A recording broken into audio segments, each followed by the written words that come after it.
There is another piece I want to say, and it has to do with the upcoming presidential election, because there's a thought within certain schools of traditional astrology that if the ruler of the fourth house is in the 10th house within the coming with for a mundane chart, if you have the ruler of the fourth house in the 10th house represents the government that is. Therefore, if the 10th house represents the government that is, and the ruler of the 10th house is representing the government that is, then the ruler of the fourth house is going to represent the other government or the government that wants to be. So there's this idea within astrology that if the ruler of the fourth house is doing better than the rule of the 10th house, essentially, and here we see the rule of the fourth house and the 10th house, that can say that the opposition wins. Now, as you all know, I've done my hardest to stay out of all things having to do with the upcoming US presidential election, but because it's showing up within this eclipse chart and because the upcoming US presidential election is occurring within the auspices of this upcoming eclipse, I thought, well, I didn't even think because I didn't plan to say this or I didn't plan to even look at this, but it's one of the things that we see. Now, clearly, as far as I'm concerned, this would require a lot more study and study of the charts of the candidates and all of those things. However, just as a throwaway statement, the ruler of the 10th house is the current government because the 10,000 mundane astrology represents the current government. The ruler of the fourth house, therefore, in opposition to the 10th house, is going to represent the other government that the current government is at this moment in battle with.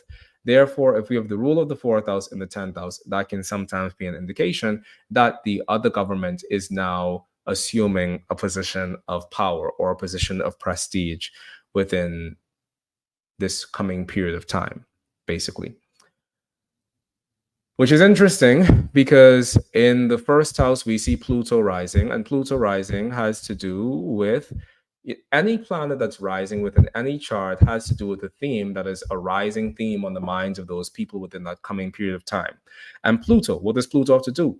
Have to deal with? Pluto has to deal with uncomfortable change, uncomfortable transformation, forced initiation, something that you thought that you wouldn't have to encounter, that you weren't really ready for, but then you have to be ready for it because it happens whether you like it or not. None of which is anything that we like. We don't like the moon in Capricorn. We also don't like the fact that the last aspect the moon made on this day before ingressing into Capricorn was a square to Neptune, because that's a combination for disappointment of the people. And then we have the moon ingressing into Capricorn, which isn't anybody's idea of a good time. Actually, moon ingressing into Capricorn, it sets us up for a very rough set of circumstances. It sets us up for a set of circumstances that leaves us feeling unmothered within the world at large, because the moon in Capricorn is the mother who is too busy that she can't actually be a mother for anyone. So it leaves us all feeling without any maternal influence. And the Mercury in the opposition with Admetos is a combination for bad news. Mercury Admetos is a combination for bad news, sad news, news that causes us to grieve. Mercury Admetos is also a combination that we associate with the death of children. Mercury being children, Admetos representing death. It's not a good combination, the Mercury Admetos combination. And it's also a combination that makes us feel as if we're about to enter something that is non-negotiable. So on election day, November 5th, we have the combination for bad news, sad news, news that makes me feel depressed, news that's so depressing, I don't know what to do, I don't know where to go, news that freezes me in my spot, basically, is the combination that we have on November 5th. But also another part of that day is the Mercury parallel Pluto, and we know that Mercury parallel Pluto has to do with news that forces me into a new reality of my life, whether I like it or not. And as a result of that level of force surrounding this news that I'm hearing, I have to block something in my brain in order for me to function. I have to actually forget this day ever happened forever in order for me to actually function.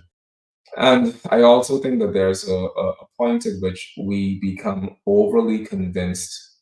Sometimes we can be overly convinced that something's going to turn out the way that we want it to turn out.